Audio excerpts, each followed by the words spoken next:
Welcome to Ask a Real Travel Expert. Today we welcome 3 expert travel advisors from across the country with expert advice on cruise tipping, the best time of year to take a river cruise, and traveling to Europe in the time of COVID. If this is of interest to you, stay tuned.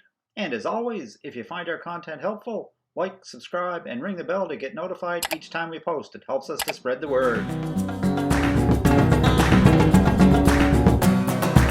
My guest today is Carol Patterson, co-owner of Cruise Holidays of Burlington, located in Burlington, Ontario. Hi, Carol. Welcome to RTE Ask a Real Travel Expert. Hi, Ken. Glad to hear you. So, Carol, today's burning question that I have from my viewers and podcast listeners is about river cruising. What is the optimal time of year would you advise if I was to take a river cruise? Do you have advice for folks? Yeah, I actually do. And it also depends, Ken, on what is it you want to see. Okay. So if you want to see the tulips, then, the only time to do that is in the spring, right? And Right. so that's going to be March and April. That's your best time. Then to the other end, if you're looking for Christmas markets, we're only the very end of November and the beginning of December. Other than that, the shoulder seasons are a really good value if that's what you're looking for, because you're not crowded in the cities that the river cruises are stopping at. Okay. So if you want to take that into mind, you are maximizing your time on the places that you're stopping. And of course, the high season is going to be the midsummer, right? Some of the high seasons for us, though, is people like to travel in the spring. Okay. And in the spring, when you're doing cruises that are amongst Switzerland and things like those places with the mountains, we do have to watch the water levels, so that the ships can get under the bridges. It's interesting you mentioned the water levels. So it's high water levels in the spring that become a bit of an issue? Because the snow is melting, it Right. happens. We also have to watch Europe with climate change, because if they get a lot of rain, Right. that affects the rivers, and Right. vice versa. If they get a drought, then the rivers get very, very low, and they can't go anywhere. They need so many inches of water to be able to pass through, right? Just to put a cap on this water level business, if something like that were to happen, how do the cruise lines handle that? A couple of ways they handle it. The cruise lines are constantly watching Right. as to find out the levels of the water and everything. And if they can still give you a great experience and part of the river, what they will do is make hotel accommodations and still give you the experience plus time on board in certain spots. So you get a little bit of both. Okay. If they have enough notice and they know it's not going to be able to go anywhere, they will refund and cancel or rebook you. They'll do the best that they can for you. All right, Carol. Well, listen, that's great advice. If folks would like to get in touch with you, what's the best way for them to do that? Through our email, and it's info, INFO, at cruiseholidaysburlington.ca. All of us in the office have access to that email, and we watch it constantly. Perfect. Well, once again, Carol, this has been great. Here's a wish for you for smooth sailing on all your future cruises and endeavors. And we hope to see you on a Lido deck real soon. Thanks, Ken. Thanks for having me. Take care. Bye. My guest today is Ann-Marie Gaudet, co-owner of Cruise Holidays Select, located in Markham, Ontario, and Moncton, New Brunswick. Hi, Ann-Marie. Welcome to RTE Ask a Real Travel Expert. Hi, Ken. Thanks for having me. It's great to have you. So, Ann-Marie, a burning question I have for my viewers and listeners today is about tipping. Okay. Now, in this day and age, most of the cruise lines make it easy to handle the gratuities by including it as part of your package.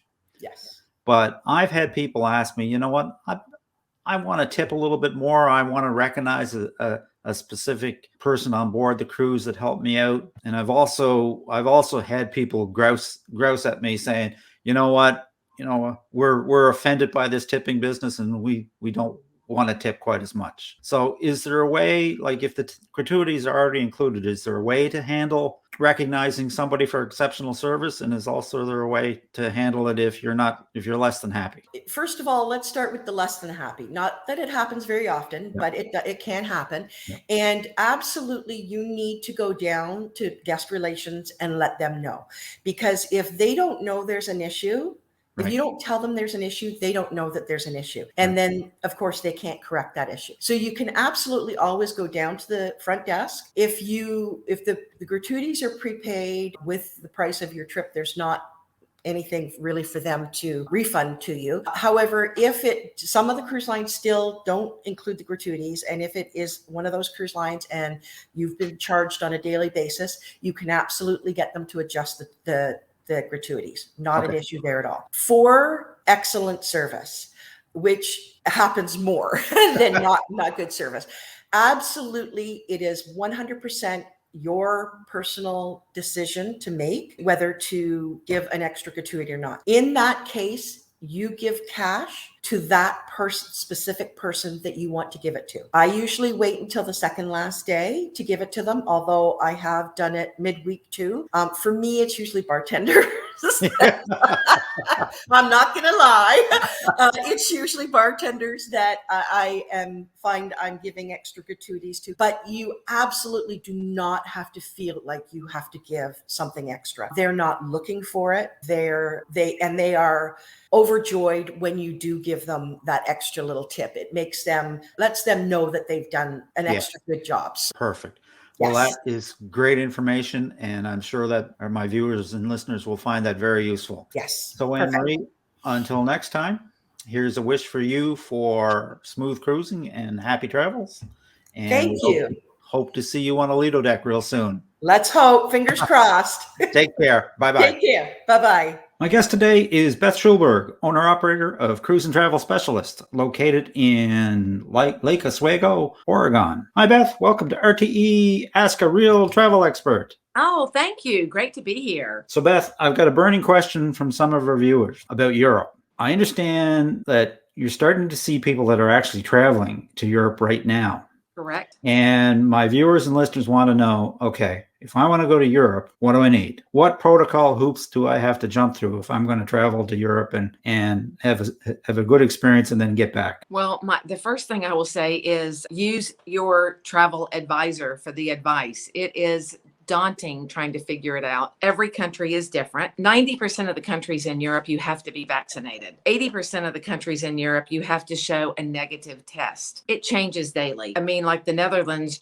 they just came up and said you have to quarantine for 10 days. And 2 weeks after they made that announcement, they realized that was crazy because of all the people who were going in there, and they have now pulled that. They don't have that anymore. But it's just really important to get tests, even if you don't know if you should have one. 48 hours before you go and get that negative test at Walgreens or CVS, just in case you need it. It's just great insurance to have. It's just great insurance. Err on the side of caution. If you're going to fly to any country, have that negative test with you. Right on, right on. It really sounds like these protocols are such a moving target. So it goes to the value of having an advocate, such as a trusted travel advisor. Oh my gosh, absolutely. Yes. Right. I worry about the person who thinks they know it all, and then they get to the airport and they don't know what they were supposed to do. So yeah, and it can make for a very bad day.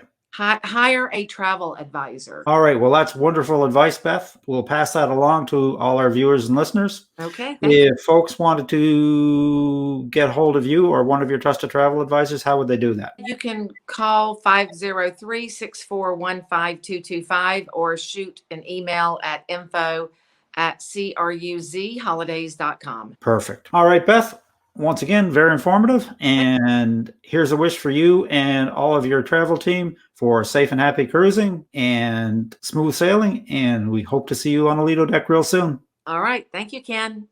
Take care. Bye-bye. Bye. And that about wraps things up for today, folks. Very special thanks to my travel advisors. If you have any questions for them, I'll leave their contact information in the description. If you have a question that you'd like to ask a real travel expert, just send us an email to questions@realtravelexperts.com or leave a comment. We always respond. And as always, folks, if you enjoy this content, please like and subscribe and ring the bell to get notified each time we post. It helps us to spread the word. So until next time, happy travels.